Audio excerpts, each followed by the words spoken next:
l'exploration proprement dite, c'est-à-dire comment poser le diagnostic. Donc, selon l'Organisation mondiale de la santé, le premier critère, c'est une glycémie à jeun. Un jeûne strict de 8 heures. Donc, on fait un prélèvement sur un tube avec anticoagulant et qui contient aussi un antiglycolytique. Ça, c'est des critères de la biochimie. Donc, un antiglycolytique pour qu'il freine la glycolyse qui est induite par les enzymes des globules rouges. Donc, s'il y a une glycolyse, ça veut dire que ça va faire diminuer le taux de la glycémie. On aura de faux résultats. Donc, tous ces éléments sont requis dans un tube. C'est parmi les critères de fiabilité du résultat. Donc, il faut qu'il y ait dans le tube un anticoagulant, un antiglycolytique avant de procéder au dosage, proprement dit. Pour les méthodes de dosage, donc ça, c'est pas pour vous.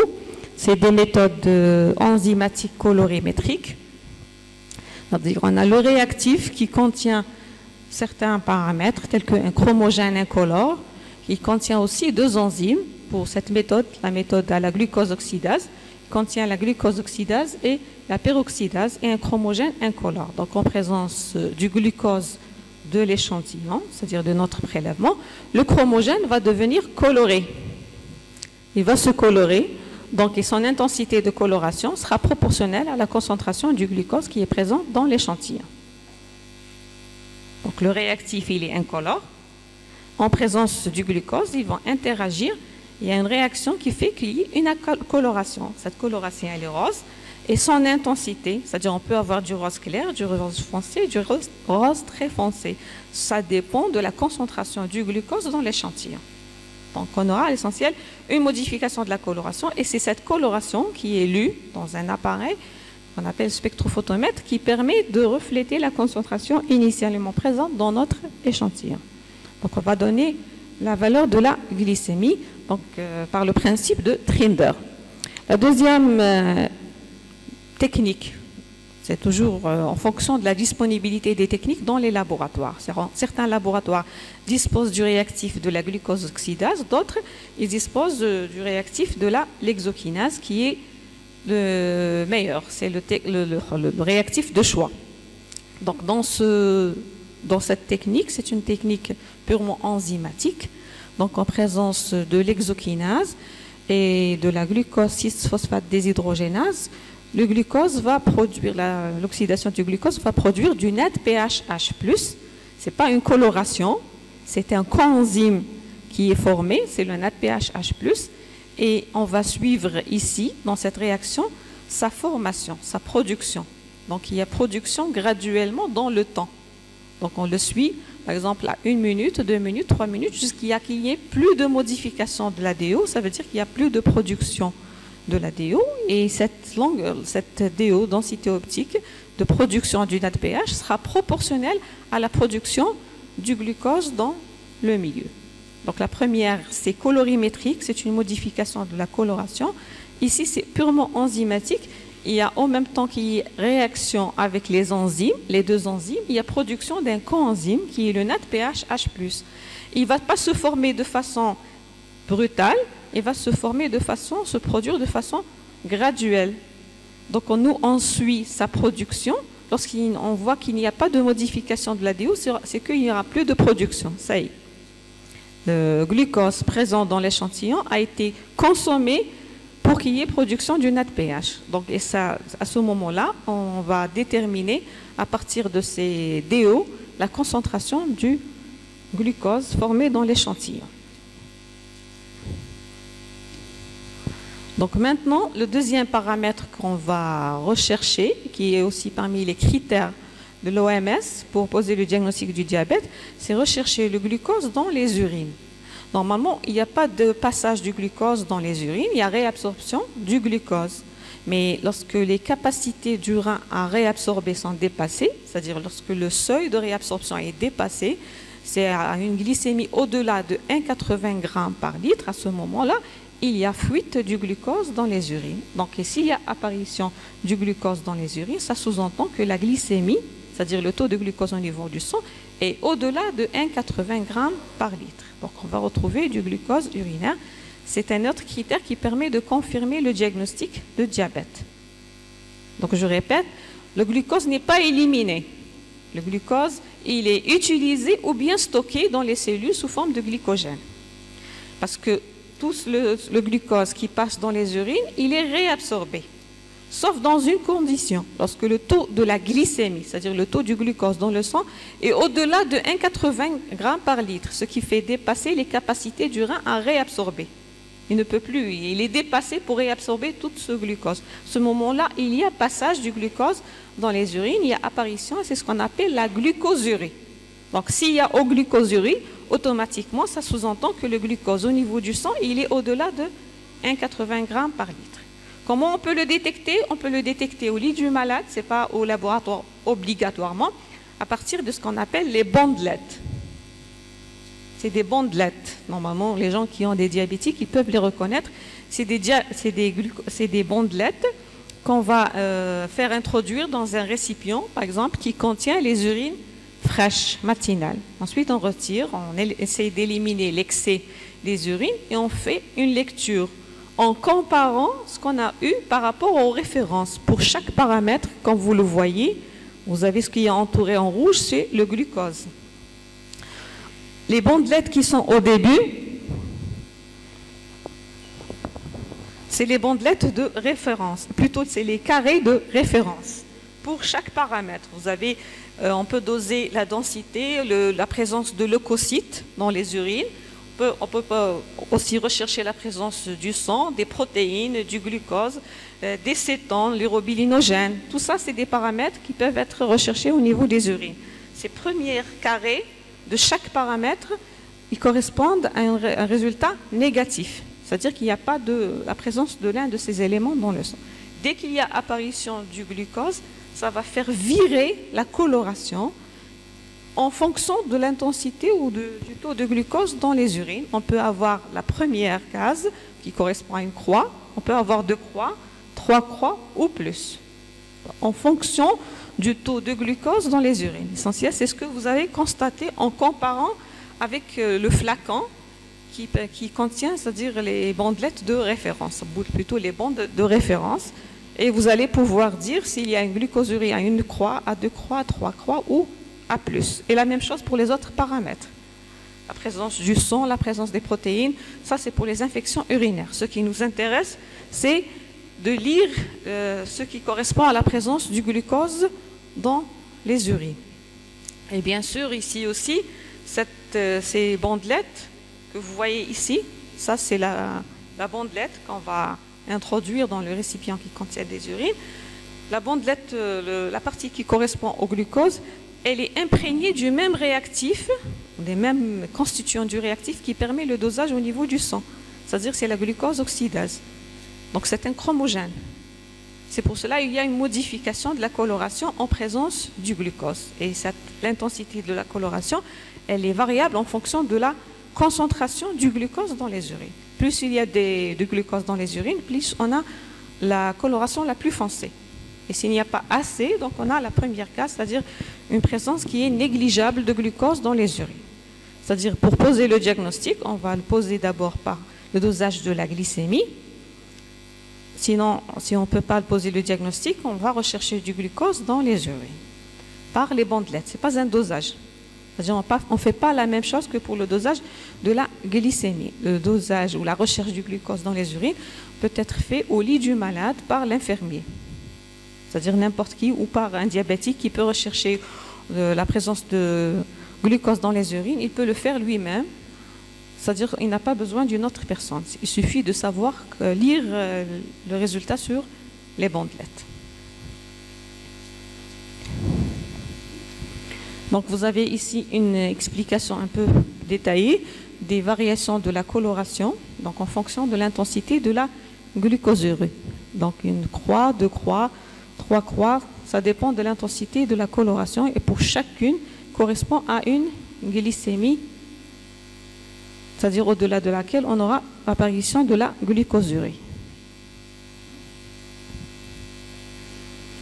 Donc ça c'est l'autre paramètre qui est juste en dessous, c'est la cétonomie, c'est-à-dire l'apparition de corps cétoniques au niveau des urines. Ça c'est un des paramètres qui permet de détecter les complications du diabète, c'est-à-dire l'acidocétose diabétique. Est-ce que vous avez compris? Donc on a la glycémie. Deuxièmement, on a la glucosurie qui est recherchée par des bandelettes imprégnées du même réactif du dosage de la glycémie par la glucose oxydase. Donc sinon, si on n'arrive pas à faire le diagnostic avec ces paramètres, l'Organisation mondiale de la santé et tous les organismes qui sont impliqués dans la diabétologie, suisses ou américains, ils préconisent la réalisation de l'épreuve dynamique de l'HGPO, l'hyperglycémie provoquée par voie orale. Cette épreuve, elle n'est pas statique, c'est-à-dire ce n'est pas un simple prélèvement. Cette épreuve, toute épreuve dynamique doit être réalisée au lit du malade dans un milieu hospitalier. Donc on va lui faire ingérer ou injecter quelque chose et on va faire le suivi. Donc le malade doit être hospitalisé. On ne peut pas le faire à domicile ni dans un cabinet médical. Il doit être fait dans un milieu hospitalier.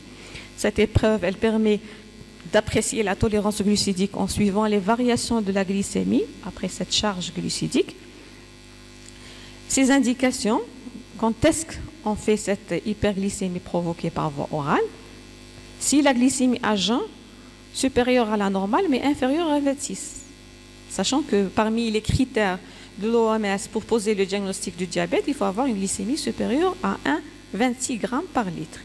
Si j'ai fait le prélèvement et j'ai trouvé une glycémie qui est supérieure à 1 g ou 1,10 g, ça dépend des normes de chaque laboratoire, mais elle n'est pas supérieure à 26 g, donc je ne peux pas poser le diagnostic de diabète.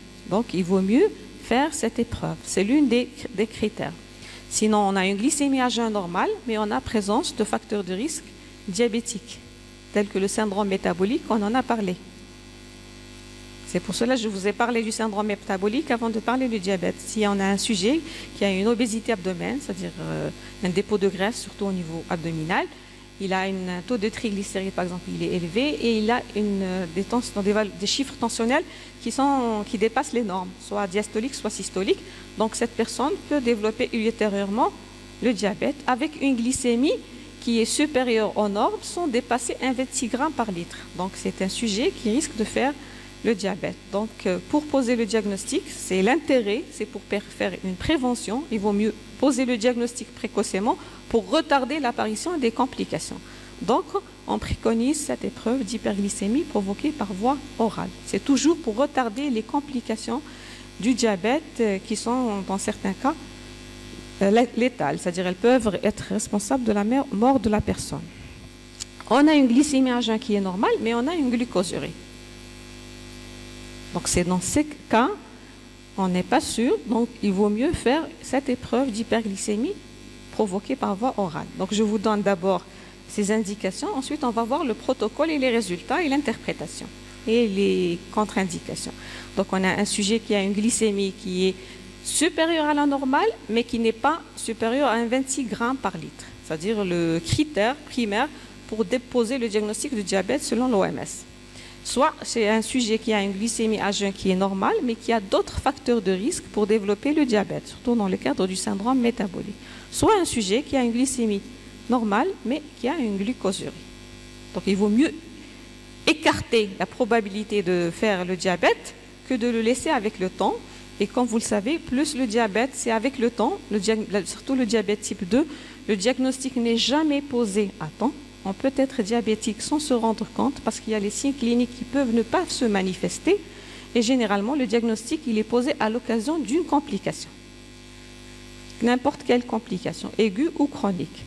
Donc, chez toute personne qui est suspecte de développer le diabète, il vaut mieux faire ces dosages de glycémie ou de glucosurie, à défaut de faire cette épreuve pour pouvoir poser le diagnostic précocement et retarder l'apparition des complications. Elle consiste en quoi cette épreuve? C'est chez un adulte, généralement, on va lui donner 75 g de glucose dans de l'eau, bien sûr, environ 250 jusqu'à 300 ml d'eau. Il doit les ingérer, il doit les boire en 5 minutes. C'est le principe de l'épreuve. Chez l'enfant, c'est la même chose, mais on va lui donner 1,75 g de glucose par kilo. Et chez la femme enceinte, c'est une aussi charge de 75 g. Il y a une ancienne technique, je vais vous en parler, mais généralement, c'est le principe de l'épreuve. Donc, c'est 75 grammes de glucose dilué dans 250 jusqu'à 300 millilitres d'eau à boire ou à consommer en 5 minutes. Avant de lui donner plutôt cette charge, dans toutes les épreuves dynamiques, on fait un prélèvement.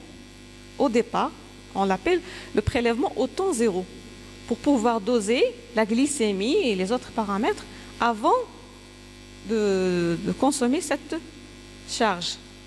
Justement, le but de cette charge, si je donne du glucose, c'est que je vais déclencher le système hypoglycémique, le système de régulation. Surtout, moi, je le fais pour poser le diagnostic de diabète. Si je dis diabète, c'est le pancréas, donc c'est l'insuline. Donc, c'est pour déclencher l'organe qui est le pancréas, pour sécréter l'insuline, pour pouvoir, c'est-à-dire rabaisser la glycémie à ses normes. Si l'organisme ne peut pas le faire, c'est qu'il y a une défaillance dans ce système de régulation. Donc, avant de prendre cette charge, on fait un prélèvement au temps zéro pour avoir les valeurs de la glycémie avant de réaliser l'épreuve. Déjà, pour connaître si la glycémie au temps zéro, elle était normale ou élevée ou intermédiaire, c'est-à-dire entre les valeurs normales et les valeurs élevées. Donc, chez un sujet sain, normalement, un sujet sain, donc le taux de la glycémie au temps zéro est inférieur à 10 grammes. Après 2 heures, c'est-à-dire après avoir ingéré cette charge, la glycémie doit être aussi inférieure à 40 grammes. Donc, on a fait ingérer, mais en même temps, on a stimulé le système hormonal hypoglycémie, l'insuline. Donc, ce qui a fait baisser la glycémie, elle n'a pas dépassé les normes. Donc, c'est ce qu'on appelle, c'est-à-dire dans les anciennes nomenclatures, on appelle la glycémie postprandiale. Actuellement, pour l'OMS, elle ne reconnaît les critères que de la glycémie à jeun et la glycémie de l'épreuve HGPO. Avant, on faisait une glycémie postprandiale. Donc, une glycémie postprandiale avant, comment on le préconisait le médecin? C'est-à-dire, on dit un prélèvement à jeun, un jeûne strict de 8 heures. On lui demande d'aller manger, c'est-à-dire de prendre son petit déjeuner, un petit déjeuner qui doit être un peu consistant, c'est-à-dire riche, fait les glucides, fait un peu de protéines. On lui donne le temps, 2 heures après, il revient pour faire son deuxième prélèvement pour faire le dosage. Actuellement, pour l'Organisation mondiale de la santé, pour pouvoir poser ce diagnostic de diabète, elle ne préconise pas ce type de glycémie postprandiale, mais une glycémie postprandiale de l'HGPO, c'est-à-dire après avoir ingéré cette charge de 75 grammes de glucose. Après 2 heures, on voit. C'est pour cela que vous avez les deux valeurs de la glycémie au temps zéro et 2 heures après. En réalité, l'épreuve d'HGPO, c'est un prélèvement toutes les 30 minutes pendant 3 à 4 heures. Mais ce que prend en considération, c'est-à-dire la personne, pour pouvoir poser le diagnostic, c'est 2 types de glycémie, à jeun et postprandial. Donc un sujet sain, il a une glycémie à jeun inférieure à 10 grammes et postprandial inférieure à 1,40 grammes.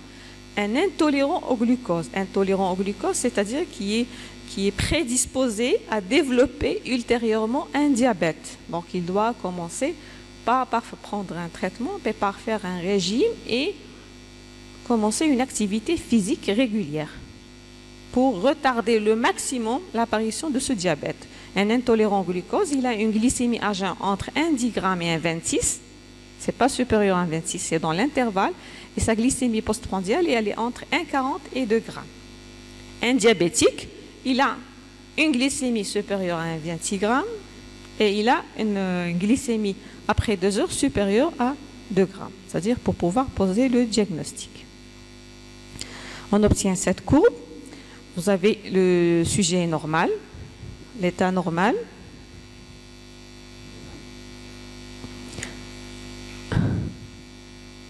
Je lisais sur mon micro et vous ne m'avez pas dit que je n'ai pas changé les diapos. Donc vous avez d'abord ce tableau. C'est ce tableau, donc vous l'aurez. C'est ce tableau sur lequel vous avez les valeurs à la glycémie à jeun, à la glycémie chez un sujet sain, un intolérant au glucose et un sujet qui est diabétique. Vous avez la courbe qu'on obtient avec tous les types de courbe obtenue, un sujet normal, un sujet diabétique, un intolérant et un sujet qui a un syndrome de malabsorption. Donc un sujet sain, comme vous le voyez, c'est le sujet qui a une glycémie de base qui est inférieure à 10 grammes. Et même son pic, il est à 1,40 grammes, il ne dépasse pas. Ensuite, il y a une diminution progressive de sa glycémie. Avant qu'il y ait retour à la normale, il y a cette phase d'hypoglycémie qui est en rapport avec la sécrétion de l'insuline qui se fait en deux phases. La première phase, c'est la sécrétion rapide parce qu'il y a de l'insuline plutôt qui est stockée, qui va être libérée pour favoriser cette diminution progressive de la glycémie. Mais en même temps, il y a stimulation de la synthèse et la sécrétion de l'insuline, c'est-à-dire qu'il va être sécrété après, qui va faire baisser la glycémie, mais qui va revenir à la normale, ici, qui va revenir avec le temps à la valeur de base. Parce qu'il y a un déclenchement du système hyperglycémiant qui va faire remonter la glycémie. Donc chez un sujet normal, donc on a la glycémie au temps zéro, elle est inférieure à 10 grammes, elle augmente pour atteindre 1,40 grammes, ensuite elle va diminuer progressivement. Parce qu'ici, il y a la sécrétion de l'insuline. J'ai dit, il y a deux temps dans la sécrétion de l'insuline. Il y a la rapide et il y a la lente. La rapide, c'est l'insuline qui est stockée. Donc, dès qu'il y a une stimuli, disons qu'il y a une hyperglycémie, ça va être libéré pour provoquer cette diminution progressive. En même temps, dans la deuxième phase, il y a la sécrétion lente de la glycémie qui vient d'être synthétisée, qui va provoquer cette onde d'hypoglycémie qui est passagère, parce qu'il y a l'intervention du système hormonal hyperglycémiant qui va faire revenir à la valeur de base de la glycémie. Chez un sujet qui est diabétique, déjà il a une glycémie de base qui est élevée, donc qui va augmenter, qui va diminuer que pour revenir à la valeur de base. Donc il n'y a pas de retour à la glycémie normale. Ça, c'est pour pouvoir poser le diagnostic. Il y a un intolérant au glucose, c'est la personne qui est intermédiaire, qui a une glycémie de base entre 10 grammes et 26 grammes, et une glycémie, le pic de glycémie, il est entre 1,40 et 2 grammes. Et même, en même temps, vous remarquez le moment où est atteint le pic pour le sujet normal, pour l'intolérant et pour le diabétique. C'est-à-dire si on voit le temps. Parce que je vous ai dit que ce qu'on cherche, c'est la glycémie au temps zéro et après 2 heures. Mais cette épreuve, généralement, elle va s'étaler sur une durée de 3 heures jusqu'à 4 heures. Donc, on va faire des prélèvements toutes les 30 minutes. Et généralement, sur ces prélèvements, on va faire aussi bien le dosage de la glycémie que le dosage de l'insuline, du peptide C, et on va rechercher du glucose dans les urines pour voir à quel moment le sujet il présentera une glucosurie. Donc, c'est les caractéristiques. Et vous avez ici la courbe plate qui correspond à un syndrome de malabsorption. Chez un sujet chez qui on suspecte le diabète, qui a un syndrome de malabsorption, on ne peut pas interpréter parce qu'il n'y a pas d'absorption normale du glucose. Parce qu'il doit passer par le tube digestif et la personne présente un syndrome de malabsorption. Bien sûr, il y a l'alternative, c'est une autre épreuve, c'est l'hyperglycémie provoquée par voie intraveineuse. C'est-à-dire, au lieu de donner cette charge par voie orale, on va lui introduire par voie intraveineuse. Et la durée, bien sûr, de l'épreuve n'est pas la même, mais elle n'est pas réalisée. C'est-à-dire, chez une personne qui a un syndrome de malabsorption, on préconise d'autres choses pour pouvoir poser le diagnostic de diabète sans passer par cette épreuve d'hyperglycémie provoquée par voie orale. Donc, vous retenez que les valeurs de la glycémie au temps zéro et 2 heures après avoir ingéré ce 75 grammes de glucose, nous permettent de poser le diagnostic d'un diabétique ou d'un intolérant au glucose avec ces normes, c'est-à-dire pour un sujet qui est intolérant au glucose et un sujet qui est carrément diabétique. Donc, sachant que l'OMS, elle précise qu'une glycémie supérieure à 26 grammes ou une glycémie 2 heures après supérieure à 2 grammes permet de poser facilement le diagnostic de diabète. Ça, si on n'a pas des signes cliniques. Si on a des signes cliniques qui sont franches et par là, une simple hyperglycémie permet de poser le diagnostic et d'entreprendre le traitement adéquat. Donc ça, c'est chez un sujet normal. Maintenant, chez la femme enceinte, on recherche ce qu'on appelle le diabète gestationnel. C'est une autre entité, c'est un diabète gestationnel. Si la femme présente, elle est diabétique avant la conception de la grossesse, ce n'est pas le diabète gestationnel. C'est-à-dire ça, c'est une autre forme et la femme doit être suivie par son médecin, aussi bien gynécologue que endocrinologue, avant la conception de la grossesse. C'est pour faire modifier le traitement et pour accélérer la surveillance. C'est-à-dire la surveillance va se faire à une fréquence plus rapide qu'avant. Mais une femme, généralement, elle peut développer un diabète au cours de sa grossesse, qui est développé généralement fin deuxième trimestre, troisième trimestre. Et généralement, cette épreuve, elle est réalisée entre la 24e jusqu'à la 28e semaine. Il y a des facteurs qui permettent de donner cette indication. Généralement, c'est des femmes qui sont âgées, obèses, qui ramènent la notion d'un diabète gestationnel dans la famille ou un diabète gestationnel dans les grossesses précédentes. Donc, avant de développer le diabète gestationnel, il faut poser le diagnostic pour commencer le traitement. Parce que le diabète gestationnel, il fait exposer à des complications aussi bien le bébé que la maman. Donc, à une macrosomie, une éclampsie, à une grossesse prématurée. Et la femme, elle est exposée à faire des complications cardiovasculaires ou même de développer un diabète type 2 réel dans les 5 ans qui suivent sa grossesse. Donc ça, c'est dans ce qui a été préconisé par l'association ou par l'Organisation mondiale de l'OMS pour prévenir ce type de diabète avec toutes ses complications. Donc chez la femme enceinte, au temps zéro, donc vous avez 2 temps. Au temps zéro, la valeur normale retenue, c'est pas les mêmes chiffres qu'un sujet sain. Elle est inférieure à 0,92 grammes par litre. Et après 1 heure, elle est inférieure à 1,80 grammes par litre. Et après 2 heures, elle est inférieure à 1,53 grammes par litre. Le diabète gestationnel, il est évoqué lorsqu'une de ces valeurs dépasse les normes. Une seule, soit la glycémie à jeun, au temps zéro, soit la glycémie après 1 heure, soit après 2 heures. Une seule de ces 3 glycémies, parce qu'elle dépasse les normes, elle permet de poser le diagnostic du diabète gestationnel. Vous avez compris?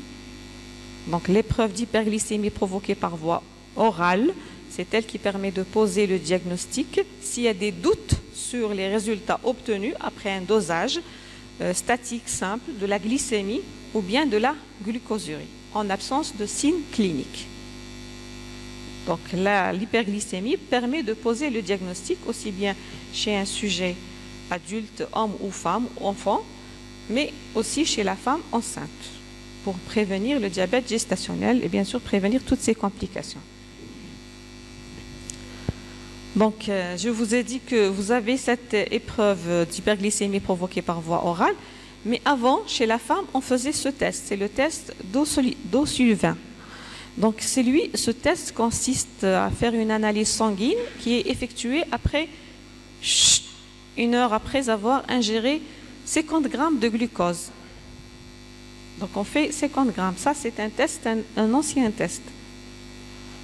C'est le test d'O-Sullivan qui est réalisé chez la femme enceinte, qui consiste à faire ingérer 50 grammes de glucose. Donc une valeur inférieure à 1,40 grammes par litre de glucose.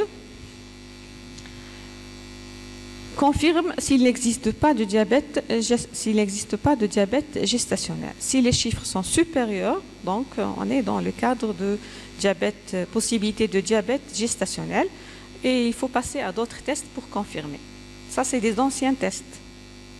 J'ai fait ce test, non, on ne le fait plus, mais c'est l'un des objectifs qui a été introduit dans votre programme par le ministère de la Santé, le ministère de l'Enseignement supérieur. Donc, pour moi, c'est un test dépassé. Devant toute suspicion de diabète, on fait l'hyperglycémie provoquée par voie orale par le même protocole, chez l'adulte ou chez la femme enceinte. Et on a des critères qui permettent de poser le diagnostic. Et c'est sur la base de ces critères qu'on peut poser le diagnostic qui sont préconisés par l'Organisation mondiale de santé. Ce n'est plus ce test de Sullivan. Donc ça, c'est l'hyperglycémie provoquée par voie intraveineuse. Donc lorsqu'on a un syndrome de malabsorption, normalement on fait cette épreuve d'hyperglycémie provoquée par voie intraveineuse. Donc la durée de l'épreuve n'est pas aussi longue que l'hyperglycémie provoquée par voie orale. Et on va faire aussi la même chose, on va faire des prélèvements pour faire le dosage de la glycémie et des autres paramètres. Et on obtient une courbe, généralement c'est une courbe exponentielle, qui nous permet de dire si le malade il est diabétique ou là une intolérance au diabète. Chez les sujets qui ont un syndrome de malabsorption. Donc c'est l'alternative de l'HGPO chez une personne qui a un syndrome de la malabsorption, chez qui on a obtenu une courbe plate après avoir fait l'épreuve d'hyperglycémie provoquée par voie orale. Les autres examens qui permettent de poser le diagnostic, c'est le dosage de l'hormone qui est responsable de cette perturbation, à savoir l'insuline et le peptide C. Pourquoi le peptide C? Vous avez ici d'abord, sur cette diapo, vous avez la représentation schématique de l'hormone qui est l'insuline, qui est sécrétée sous forme inactive qu'on appelle la propréinsuline. Donc l'insuline, elle est synthétisée par le pancréas sous forme inactive. Elle subit des modifications. Comment elle subit des modifications? C'est un fragment de protéine, donc il va être coupé. Cette coupure va faire qu'il y ait libération de l'insuline et du peptide C. Donc si je veux savoir si le malade il présente une altération de la sécrétion de l'insuline, je peux doser l'un ou l'autre. Parce qu'ils sont sécrétés dans des concentrations équimoléculaires. Ils sont sécrétés de la même façon. Donc si je trouve de l'insuline perturbée, la sécrétion de l'insuline perturbée, je ne peux pas trouver aussi la sécrétion du peptide qui est perturbée. Donc ils suivent la même chose. S'il n'y a pas de sécrétion d'insuline, c'est qu'il n'y aura pas de sécrétion du peptide C. Vous avez compris? L'insuline, elle est sécrétée du pancréas sous forme inactive, d'une protohormone inactive. Elle est scindée, coupée en deux parties, l'insuline, qui est la forme active, et le peptide C. Le peptide C, il ne va pas agir sur les cellules, c'est-à-dire qu'il n'a pas la même action que l'insuline. Mais il a un intérêt, c'est qu'il permet aussi d'explorer l'intégrité de la sécrétion du pancréas, sécrétion de l'insuline par le pancréas. S'il y a une diminution de la sécrétion de l'insuline, il y a une diminution de la sécrétion du peptide C. Et s'il y a une augmentation de la sécrétion de l'insuline, il y a une augmentation de la sécrétion du peptide C. Ils sont sécrétés à des concentrations équimoléculaires, c'est-à-dire que c'est la même concentration. Donc ils se suivent dans le changement de concentration. Si l'un baisse, l'autre baisse. Si l'un augmente, l'autre augmente. Donc de plus,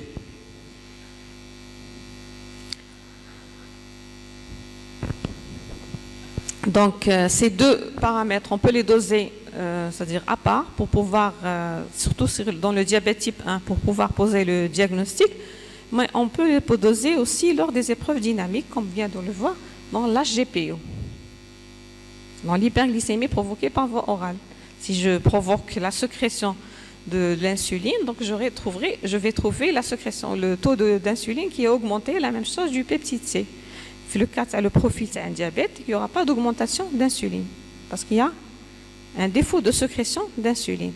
Donc c'est pour cela qu'on fait le dosage de ces hormones, surtout au cours des épreuves, de cette épreuve d'hyperglycémie provoquée par voie orale.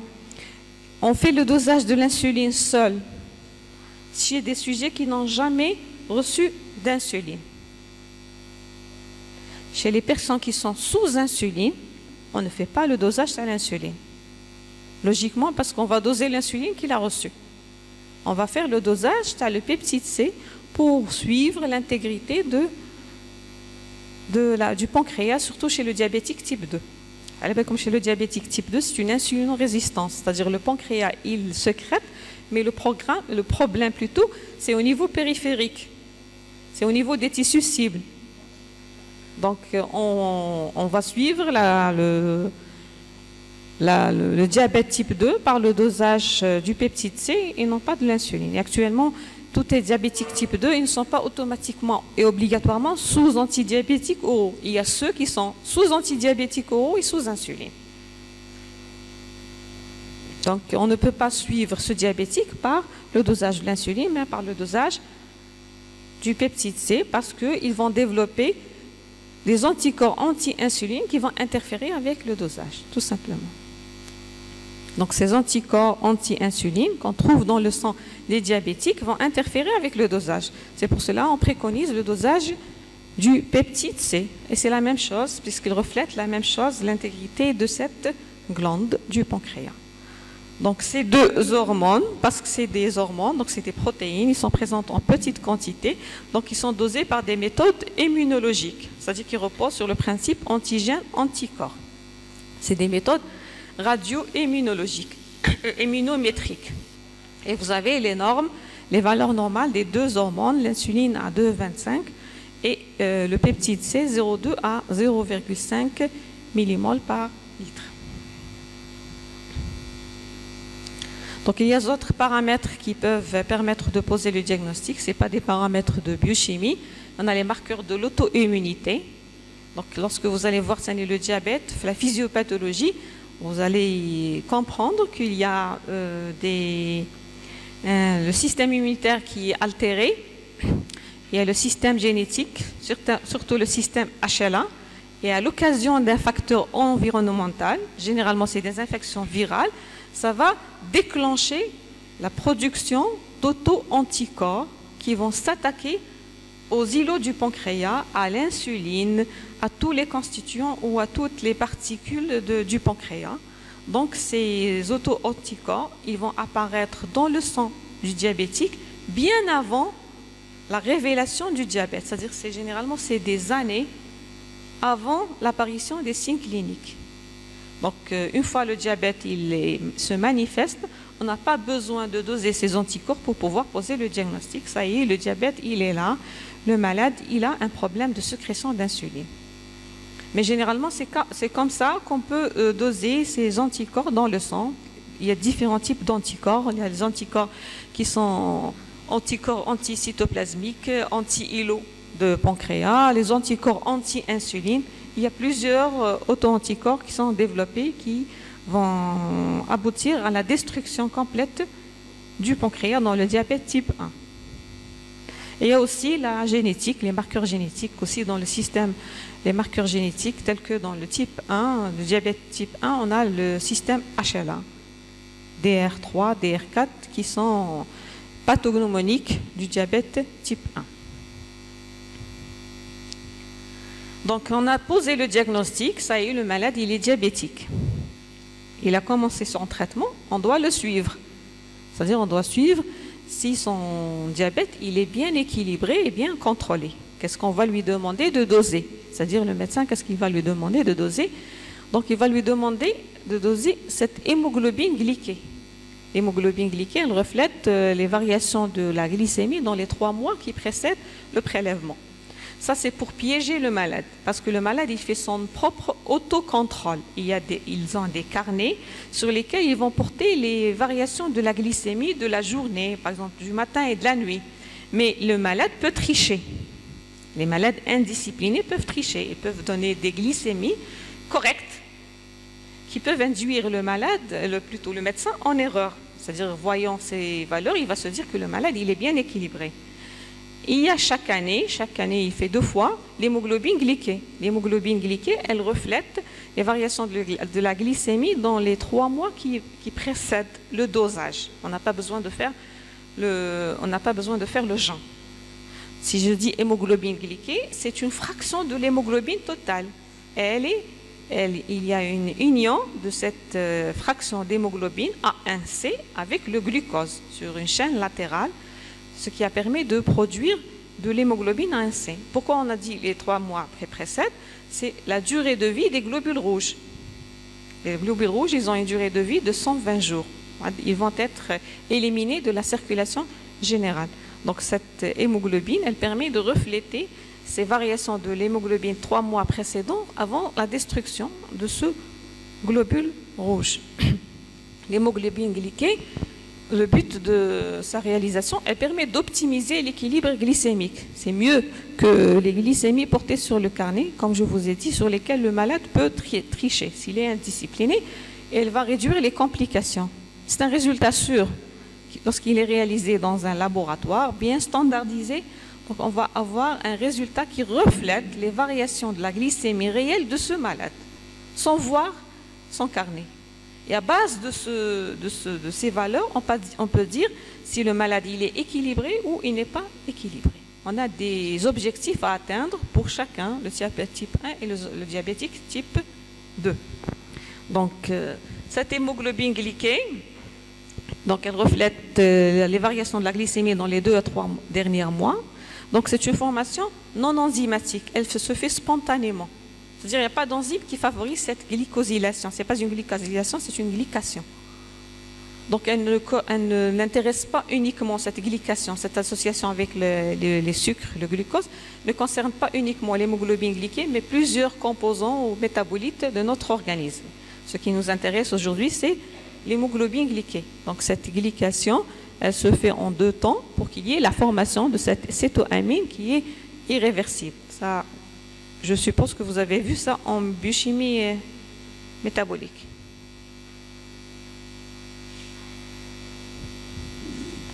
Donc, c'est une réaction non enzymatique qui se fait en 2 temps, permettant l'association du glucose avec les chaînes latérales de l'hémoglobine A1C, qui est une fraction de l'hémoglobine totale. Donc, logiquement, si je dis l'hémoglobine totale, s'il y a des variations de l'hémoglobine totale, elle baisse en cas d'anémie, donc elle va faire modifier l'hémoglobine glyquée qui ne deviendra plus fiable pour interpréter un bon équilibre glycémique. Donc, du point de vue analytique, le prélèvement il peut se faire sur un tube hépariné ou un tube EDTA. Le joint il n'est pas indispensable parce que c'est l'hémoglobine. On peut conserver le prélèvement si on ne peut pas faire le dosage le même jour. On n'a pas de réactif ou il y a dans ce labo où on doit le ramener ailleurs, on peut le conserver 7 jours à plus 4 degrés ou bien une année à moins 80 degrés. Donc, les méthodes de dosage au laboratoire, c'est des méthodes de référence, c'est des méthodes chromatographiques et des méthodes d'électrophorèse capillaire. C'est les méthodes de dosage au niveau du laboratoire de biochimie au CHU de Batna. Donc, on fait aussi bien la méthode chromatographique, HPLC, et l'électrophorèse capillaire. Donc, chez un sujet sain, qui n'est pas diabétique normalement, il a une hémoglobine de 4,8 à 6,2. Cependant, selon les dernières recommandations de l'OMS, l'hémoglobine, elle est aussi utilisée comme critère pas uniquement de surveillance, mais pour poser le diagnostic de diabète. Donc, toute hémoglobine qui est supérieure à 6,4%, c'est un critère de diabète. Donc cet intervalle de 4,8 à 6,2 n'est pas vraiment valable parce qu'une hémoglobine supérieure à 5,7 chez un sujet qui est prédiabétique, un intolérant au glucose. Donc un sujet qui a une hémoglobine à 5,7, il doit surveiller aussi bien son hémoglobine glyquée que sa glycémie, parce qu'il risque de développer ultérieurement le diabète type 2.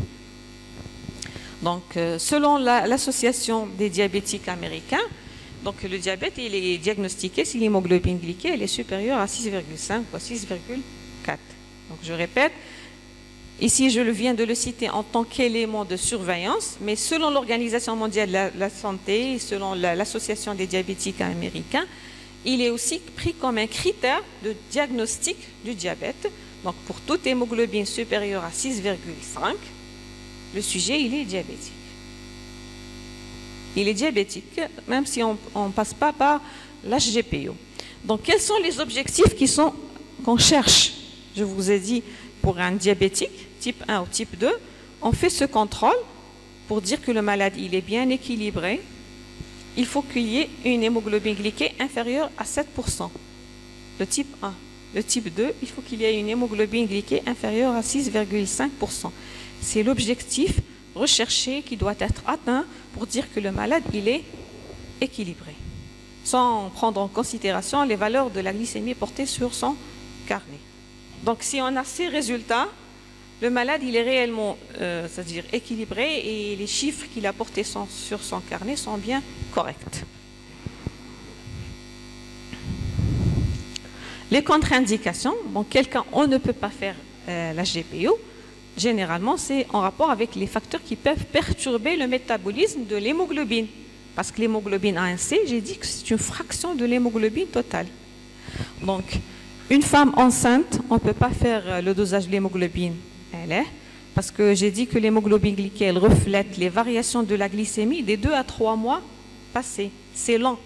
Chez la femme enceinte, la surveillance doit être plus serrée. C'est-à-dire, je ne peux pas... Il y a la grossesse et 9 mois. Où le diabète gestationnel, il est recherché au cours fin deuxième trimestre, troisième trimestre. Je ne peux pas me baser sur un paramètre qui va refléter une glycémie de 3 mois passés. Donc je dois chercher un autre paramètre, c'est une alternative qui permet de donner des valeurs ou refléter les variations de la glycémie sur un intervalle plus court. C'est la fructosamine. On va voir la fructosamine tout à l'heure. Donc on a les hémoglobinopathies, telles que les thalassémies, les drépanocytoses, toutes ces pathologies vont entraîner une modification de la structure de l'hémoglobine totale, donc toutes les fractions de l'hémoglobine, donc ils vont donner de faux résultats. On ne doit pas faire aussi chez les sujets qui a une anémie, une hémolyse, donc tout ce qui est en rapport avec le sang. Hémoglobine A1C, c'est une fraction de l'hémoglobine du globule rouge. Donc anémie, c'est une diminution du taux de l'hémoglobine. Et l'hémolyse, c'est une destruction de l'hémoglobine. Donc tout ça va altérer l'hémoglobine totale et par conséquent toutes les autres fractions de l'hémoglobine, entre autres l'hémoglobine A1C, l'insuffisance rénale traitée par l'érythropoïétine, parce que ça aussi va entraîner une altération de la structure de l'hémoglobine. Donc le sujet ne peut pas synthétiser son érythropoïétine qui entre dans la composition du globule rouge, donc ça va altérer la structure aussi du globule rouge et par conséquent de l'hémoglobine totale et les différentes fractions. Dans ce cas, on fait le dosage de la fructosamine. La fructosamine, ce sont des protéines glyquées. L'hémoglobine, c'est de l'hémoglobine glyquée. La fructosamine, c'est des protéines glyquées. Plus précisément, c'est l'albumine glyquée. C'est une glycation non enzymatique aussi de l'hémoglobine. C'est la plus fréquente. Et elle va refléter les variations ou l'équilibre glycémique des 2-3 dernières semaines. Donc c'est une période plus serrée pour pouvoir surveiller l'équilibre glycémique chez une personne. L'hémoglobine, j'ai dit que c'est les 2 à 3 mois passés. Ici, c'est 2-3 semaines passées. Donc on peut contrôler suffisamment les variations de la glycémie au cours de cette période. La valeur normale de la fructosamine, elle est comprise entre 200 à 290. Son dosage, il a un intérêt certain. Bon, c'est 3 circonstances. On va se répéter. C'est lorsque l'hémoglobine glycosylée, elle est ininterprétable. C'est le cas de l'anémie, l'hémolyse, les hémoglobinopathies. Ou lors de l'évaluation à court terme du changement glycémique au cours de la grossesse. C'est la principale indication du dosage de la fructosamine. Donc, elle remplace l'hémoglobine glyquée dans ses contre-indications. Femme enceinte, les hémoglobinopathies, les anémies et les insuffisances rénales traitées avec l'érythropoïétine. Un autre paramètre de surveillance, c'est la microalbuminurie.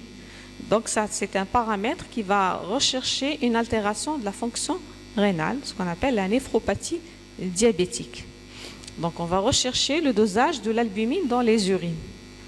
Au moment où il n'y a pas aussi d'albumine, il y a des traces d'albumine dans les urines. Lorsque la concentration augmente, ça sous-entend qu'il y a un déséquilibre dans le système de réabsorption qui reflète le développement de l'insuffisance, la néphropathie diabétique et ultérieurement de l'insuffisance rénale.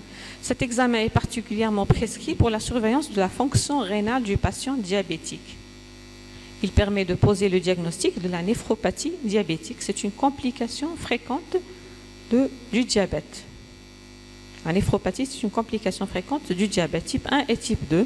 C'est une complication grave parce qu'elle peut conduire, si elle n'est pas diagnostiquée précocement, elle peut conduire à l'insuffisance rénale. Donc la néphropathie diabétique vous allez le voir lorsque vous allez voir le diabète, elle est classée en 5 étapes, 5 phases. Donc, il y a des phases qui sont réversibles, sous traitement, donc c'est-à-dire il y a guérison, mais arrivé à un certain stade d'une atteinte qui est profonde, elle est irréversible et elle va, même sous traitement, évoluer progressivement vers l'insuffisance rénale et la dialyse. Donc, autant faire le diagnostic précocement. Donc, vous avez les résultats qu'on doit obtenir, c'est-à-dire albuminurie normale, je vous ai dit, c'est des traces. On doit trouver des taux inférieurs à 30 mg par 24 heures. On parle du microalbuminurie si on a des valeurs de 30 à 300 mg par 24 heures. Et une albuminurie franche si elle est supérieure à 300 mg. Au-delà de ces valeurs, c'est une protéinurie.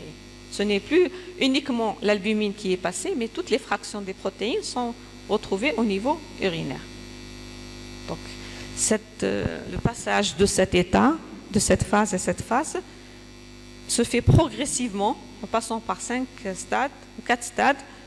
Les 2 premiers sont réversibles, les 2 derniers sont irréversibles et ils vont évoluer progressivement vers l'insuffisance rénale. Donc, le prélèvement ici, on fait la description.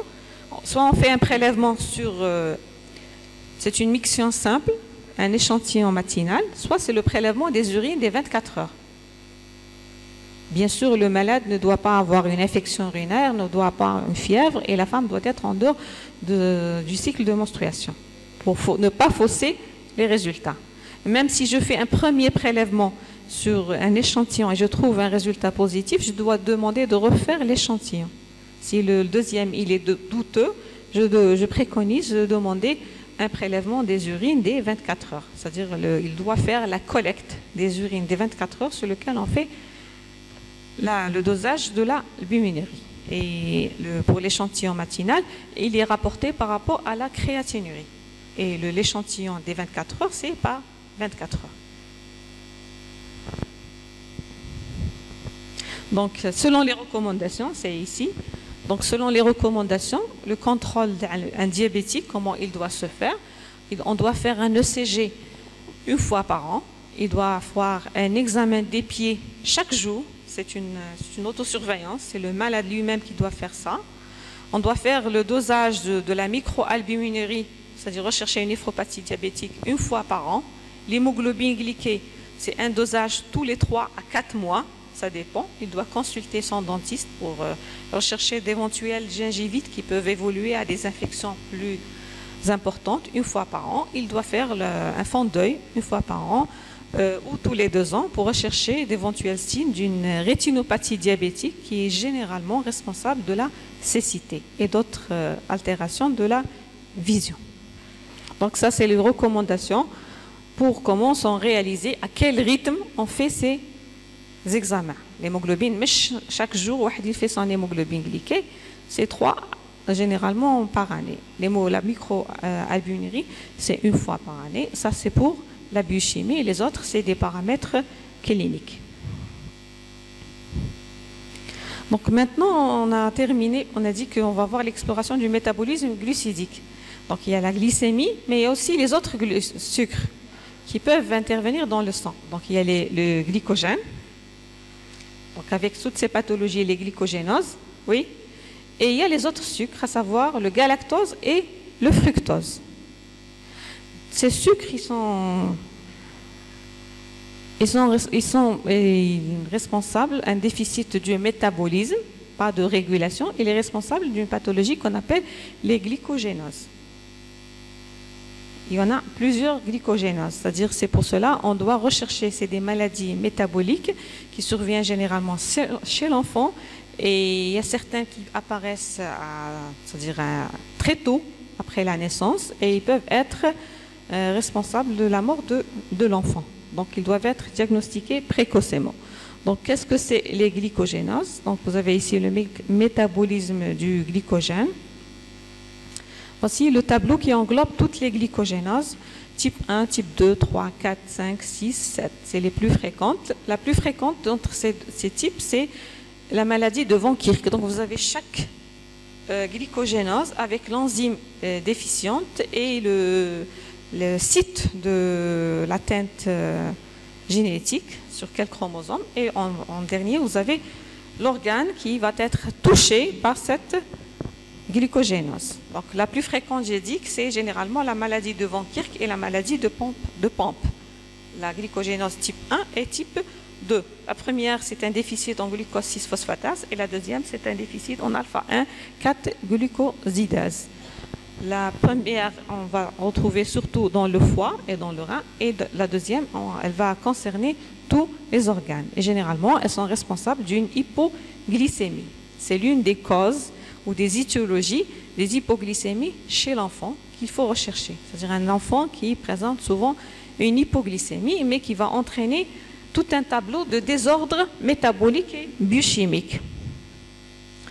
Vous avez les glycogénoses, c'est un dérèglement de synthèse, du catabolisme ou de régulation. Donc ça dépend de quel type de glycogénose il s'agit. Donc on va trouver une structure du glycogène qui est quantitativement ou qualitativement anormale. Les organes qui sont touchés, c'est ce qu'on vient de voir, on peut avoir le muscle, le foie ou généralisé. Ça dépend de la localisation de cette enzyme. Donc, qu'est-ce qu'on va explorer? Bon, j'ai dit qu'on va faire l'exploration. Comment vous allez faire l'exploration pour évoquer du moins le diagnostic? Parce que pour poser le diagnostic, c'est purement génétique. Donc, qu'est-ce qu'on va voir? On va avoir l'association de la clinique et de la biologie.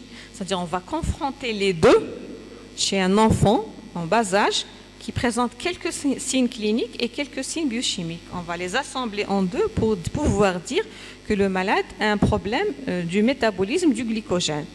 Donc, il va avoir on va faire le dosage de la glycémie, de l'acide lactique, de l'acide urique, du cholestérol, des triglycérides, le dosage du glycogène qui doit être fait sur biopsie hépatique, intraleucocytaire ou intra-érythrocytaire.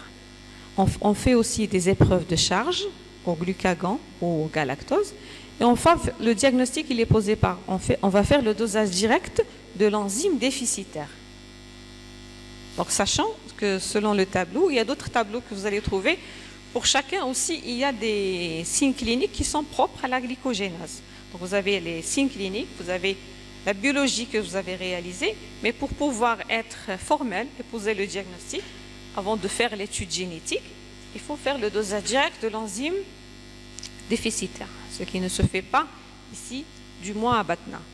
Donc les méthodes de dosage du glycogène, c'est des méthodes furfuraliques, donc c'est des méthodes abandonnées parce qu'ils ont des inconvénients et ils ne sont pas spécifiques. Plusieurs sucres peuvent être dosés par ces méthodes, les méthodes furfuraliques, donc ils ne sont plus fiables. Donc, pour pouvoir poser le diagnostic de glycogénose, vous avez ces perturbations biochimiques à côté du déficit, plutôt du dosage de l'enzyme déficitaire, avant d'avoir le résultat de l'étude génétique. Pour le galactose, généralement, il est apporté par l'alimentation sous forme d'un disaccharide. C'est le lactose. Le lactose, il est dissocié, hydrolysé par les lactases intestinales pour libérer le galactose et le glucose. Il peut provenir aussi de la dégradation lysosomiale des glycoprotéines, des glycolipides, qui sont des constituants importants des membranes et aussi du renouvellement des constituants cellulaires de l'organisme. Ça, c'est les origines du galactose. Donc, vous avez ici le métabolisme du galactose. La même chose, les perturbations du galactose sont liées à un déficit de 3 enzymes. Soit, on a la première, la maladie, c'est la galactosémie de type 1 en rapport avec le déficit de la galactose 1-phosphate uridyltransférase. C'est une maladie autosomique récessive.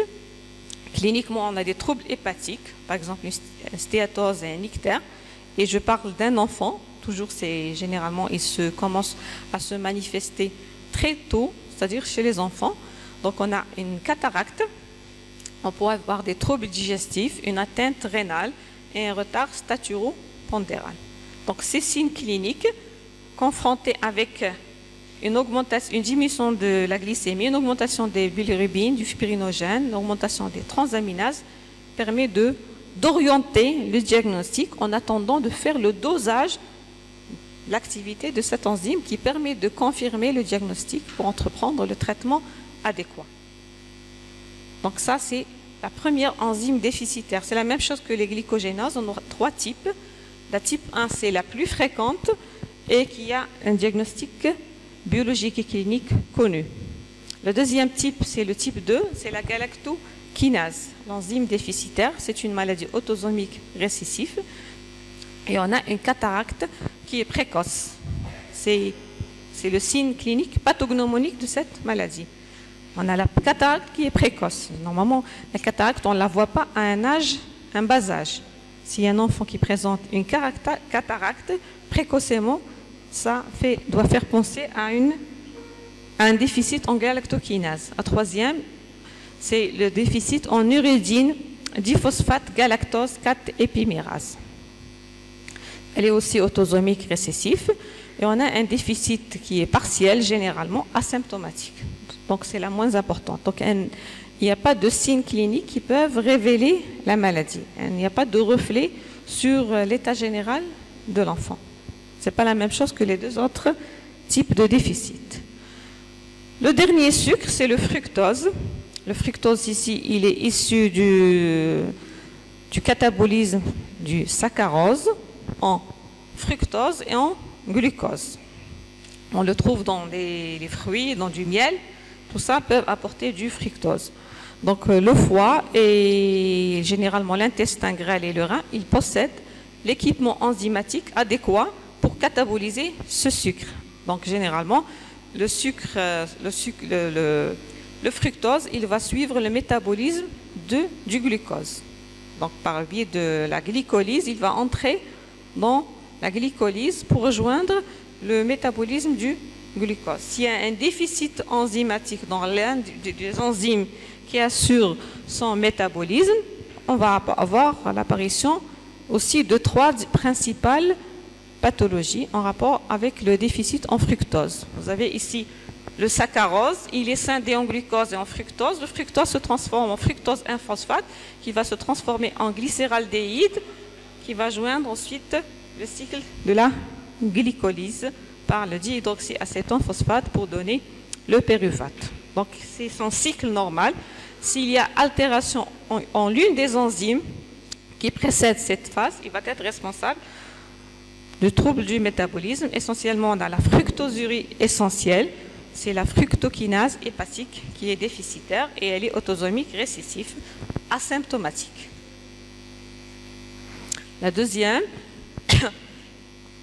c'est l'intolérance héréditaire au fructose, c'est la fructokinase aussi hépatique, c'est une maladie autosomique récessive, asymptomatique. On a ensuite le déficit en 1,6-diphosphatase. Elle est autosomique récessive. Le déficit en fructose 1,6-diphosphate. Cliniquement, on a une hypoglycémie et biologiquement, on a une acidose métabolique par accumulation de l'acide lactique. Donc, c'est la plus fréquente et c'est elle qui a une expression clinique. Les 2 autres sont asymptomatiques. Donc, on a l'exploration, elle se fait par le test que je suppose que vous connaissez. Donc, c'est la liqueur de Fehling. Elle révèle la présence d'un sucre réducteur par la présence d'une coloration rouge brique après avoir réchauffé le tube. Donc, ça, c'est un test que vous connaissez. C'est un test de dépistage et non pas de confirmation pour la présence d'un sucre réducteur. Ce sucre peut être le galactose, comme ça peut être le fructose ou le glucose. Donc, pour confirmer, il faut toujours doser l'enzyme déficitaire. Ça, c'est un test révélateur, c'est-à-dire qui permet de conduire le diagnostic pour confirmer qu'il y a réellement présence d'un désordre dans le métabolisme glucidique du galactose, du fructose, mais qui doit être confirmé par d'autres tests. Donc on a terminé le cours et généralement c'est la recherche du sucre par la chromatographie sur couche mince. Donc on a terminé le cours sur le métabolisme, l'exploration du métabolisme glucidique.